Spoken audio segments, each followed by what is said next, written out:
महाविकास आघाडी आयोजित शेतकरी आक्रोश मोर्चाचा आज तिसरा दिवस आहे। या संपूर्ण मोर्चाचं जे नेतृत्व करणारे खासदार अमोल कोल्हे माझ्यासोबत आहेत। दादा, प्रत्येक गावात तुम्ही जाताय, जिथे तिथे तुमचं स्वागत होतंय, पण वेगळ्या पद्धतीने होतंय। हार तुरे दिसत नाहीयेत, पण ग्रामीण भागातले जे पदार्थ आहेत, कांदा असेल, भाकरी असेल, हे देऊन तुमचं स्वागत करण्यात येतंय। या 2 दिवसाचा अनुभव कसा आहे? हा 2 दिवसाचा अनुभव खरोखर खूप हृदय आहे आणि सर्वसामान्य शेतकरी बांधवांचे हे प्रश्न आहेत।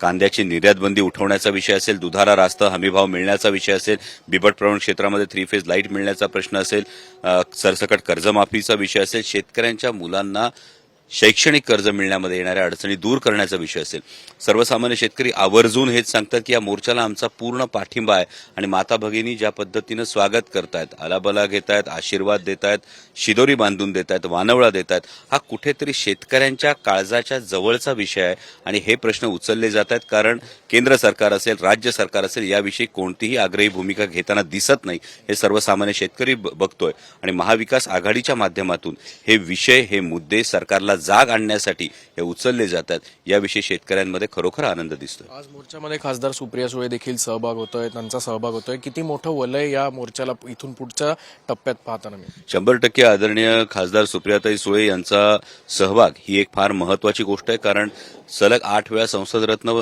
पुरस्कार ज्यांना मिळाला, महासंसद रत्न पुरस्कार 2 वेळा मिळाला आणि ज्यांची संसदीय कामगिरी ही भल्या भल्यांना चकित करणारी आहे, त्या खासदार सुप्रियाताई सुळे यांचं आणि माझं जे निलंबन करण्यात आलं, हे निलंबन कशासाठी करण्यात आलं तर कांद्याच्या निर्यात बंदीविषयी चर्चा करा अशी आमची मागणी होती, शेतकऱ्यांच्या कर्जमाफीविषयी चर्चा करा अशी आमची मागणी होती। यासाठी निलंबन करण्यात आलं आणि संसदेमध्ये जर आवाज दडपला जात असेल तर तो आवाज रस्त्यावरून सर्वसामान्य शेतकऱ्यांचा आवाज पोहोचवण्याच्या या प्रयत्नात खासदार सुप्रियाताई सुळे या नेतृत्व करतात। ही खरोखर शेतकऱ्यांसाठी फार अभिमानाची गोष्ट आहे आणि यामुळं मला नक्कीच वाटतं की सरकारला जाग येण्यासाठी फार मोठी मदत होईल। या दौऱ्याचा शेवटचा जो टप्पा आहे तो बारामतीत जातोय, काटेवाडीमध्ये जातोय। अनेक वेळा तुम्ही याआधी बोलून देखील दाखवलेलं आहे की मी फार मोठा नेता नाही अजित पवारांच्या विरोधात भाष्य करायला, पण तरी सुद्धा तुम्हाला देखील असं वाटतंय का की बारामतीमधले जे अनेक परिसर आहेत तिथे देखील शेतकऱ्यांच्या ज्या समस्या आहेत त्या सुटलेल्या नसाव्यात? 100% सर्वच महाराष्ट्रातल्या सर्व शेतकऱ्यांच्या या समस्या आहेत, त्यामुळे बारामतीतल्या शेतकऱ्यांच्या सुद्धा त्या समस्या, म्हणजे मला बारामतीमधून अनेक फोन गेल्या 2 दिवसामध्ये आले की आपण बारामतीमध्ये केव्हा येत आहेत, आपला हा जो काही मोर्चा आहे, आपल्या या ज्या काही मागण्या आहेत, महत्वाचं म्हणजे या मागण्यांना आमचा पाठिंबा आहे आणि यामध्ये कोणालाही व्यक्तिगत कोणत्याही नेतृत्वाला विरोध नाही। हा शेतकऱ्यांचा विषय, या शेतकऱ्यांच्या मागण्यात आणि आदरणीय दादा हे महत्वाचे नेते आहेत, राज्यातले फार मोठे नेते आहेत आणि त्यांनी जर या विषयात लक्ष घातलं तर या प्रश्नांची सोडवणूक नक्की होईल अशी आम्हाला सुद्धा आशा आहे। तुम्ही काय आव्हान दादांना? नक्कीच दादांना आव्हान नाही, दादांना मी फक्त विनंती करू शकतो की या शेतकऱ्यांच्या प्रश्नांमध्ये आपण जातीनं लक्ष घालावं आणि केंद्र सरकारला तातडीनं ही कांद्याची निर्यात बंदी उठवण्यास सांगावं आणि त्याच पद्धतीने राज्य सरकारच्या अखत्यारीतले जे विषय आहेत ते आपण आग्रहाने विषय सोडवून शेतकऱ्यांना दिलासा द्यावा। एका बाजूला शेतकऱ्यांचे प्रश्न असतील तर दुसऱ्या बाजूला देवेंद्र फडणवीस असं काल म्हणतायत की परकीय गुंतवणुकीत महाराष्ट्र सगळ्यात अव्वल आहे, असं दिसतंय कुठे ग्रामीण भागात? मला वाटतं माननीय देवेंद्रजींनी हे जे आकडेवारी सांगितली, या आकडेवारीची नक्की तपशील काय आहे आणि यातून नेमका किती रोजगार उपलब्ध होणार आहे याही गोष्टी त्यांनी समोर सांगाव्यात। जेव्हा उद्योगधंदे महाराष्ट्रातून पळवले जातात, हे पळवले गेलेले उद्योगधंद्यांविषयी माननीय देवेंद्रजी कधीच बोलताना दिसत नाही। त्याचं कॉम्पन्सेशन म्हणून काही होतंय का? हे कॉम्पन्सेशन जेव्हा महाराष्ट्र हा सर्वात जास्त टॅक्स देणारं हे राज्य आहे आणि त्या प्रमाणात ती गुंतवणूक ग्रामीण भागात तरी येताना तेवढ्या मोठ्या प्रमाणावर आज दिसत नाहीये। दुसऱ्या बाजूला तुमचा आक्रोश मोर्चा जो आहे तो पहिल्या दिवसापासून सुरू झालेला असताना विरोधकांकडनं सातत्याने टीका होत आहेत, बावनकुळे असतील किंवा थेट आता अनिल पाटीलनी तर अभिनयावर बोलणं तुमच्या कितपत योग्य? माननीय मंत्री महोदय जे काही म्हणतायत, मला असं वाटतं की होय, हे माझं उदरनिर्वाहाचं साधन आहे आणि अभिनय करतोय, काही पाप करत नाहीये। छत्रपती शिवाजी महाराजांचा, छत्रपती संभाजी महाराजांचा इतिहास पोहोचवण्याचंच काम करतो आहे आणि हे काम करत असताना उगाच कारवाईच्या भीतीनं मला माझा विचार बदलायची वेळ येत नाहीये।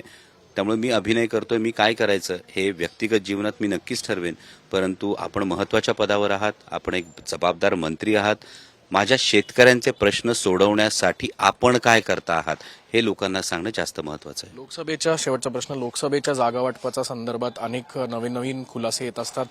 एका बाजूला निरुपम असं म्हणतायत की संजय राऊतांनी आमच्या विरोधात बोलण्यापेक्षा सामन्यातून त्यांचं मतं मांडण्यापेक्षा थेट बोलावं. जागा वाटपेच्या संदर्भातनं इंडिया आघाडीमध्ये कुठला तिढा पाहायला मिळतोय का आणि आगामी जागा वाटपाचा फॉर्म्युला कसा असेल असं वाटतंय? मला असं वाटत नाही यामध्ये कोणताही तिढा निर्माण होईल, कारण इंडिया आघाडीचे सर्वच नेते हे अत्यंत जबाबदारीनं, आपण सातत्यानं पाहत असाल तर इंडिया आघाडीच्या ज्या बैठका होत आहेत या बैठकांमधून ज्या गोष्टी समोर येत आहेत या अत्यंत सकारात्मक आहेत. आणि याच पद्धतीनं आता जे सर्व्हे सुद्धा येतात या सर्व्हेमध्ये सुद्धा महाविकास आघाडी आणि इंडिया आघाडीला मोठ्या प्रमाणावर बहुमत मिळेल अशी चिन्ह ही स्पष्ट दिसतात. आणि आत्ताच निवडणुकांविषयी, जागा वाटपाविषयी भाष्य हे नक्कीच आमचे वरिष्ठ नेते करू शकतात. आत्ता जे शेतकऱ्यांचे प्रश्न आहेत, हे शेतकऱ्यांचा जो आक्रोश आहे हा सरकारपर्यंत पोहोचून त्याला सरकारला जाग आणणं हे मला जास्त माझं प्राधान्य वाटतं. या शेतकऱ्यांचे प्रश्न मांडत असताना 2024 याच मुद्द्यांवरनं 2024चाच खासदार शिरूरचा अमोल कोल्हेच होईल. हे बघा, हे मी कोण सांगणारा? मायबाप जनता सार्वभौम आहे, मायबाप जनता ठरवेल. मायबाप जनतेला जर हे काम योग्य वाटलं, मायबाप जनतेने जर आशीर्वाद दिला तर मला वाटतं मायबाप जनतेच्या पुढे कुणीच जाऊ शकत नाही. त्या मायबाप जनता जे ठरवेल तेच योग्य होईल. आपण बघू शकतो मायबाप जनता जे ठरवेल तेच होईल. आणि अभिनयापेक्षा, माझ्या अभिनयावर बोलण्यापेक्षा राज्यातल्या शेतकऱ्यांचे प्रश्न सोडवा अशी प्रतिक्रिया खासदार अमोल कोल्हे यांनी दिली आहे. कॅमेरामन किरण काजरेसह अक्षय बडवे, साम टीव्ही न्यूज, दौंड. देश विदेशातील प्रत्येक घडामोडींचे लाईव्ह अपडेट मिळवण्यासाठी आता साम टीव्हीच्या सर्व सोशल मीडिया प्लॅटफॉर्मला लाईक, फॉलो आणि सबस्क्राईब करा. तसंच सर्व नोटिफिकेशनसाठी बेल आयकॉन प्रेस करायला विसरू नका.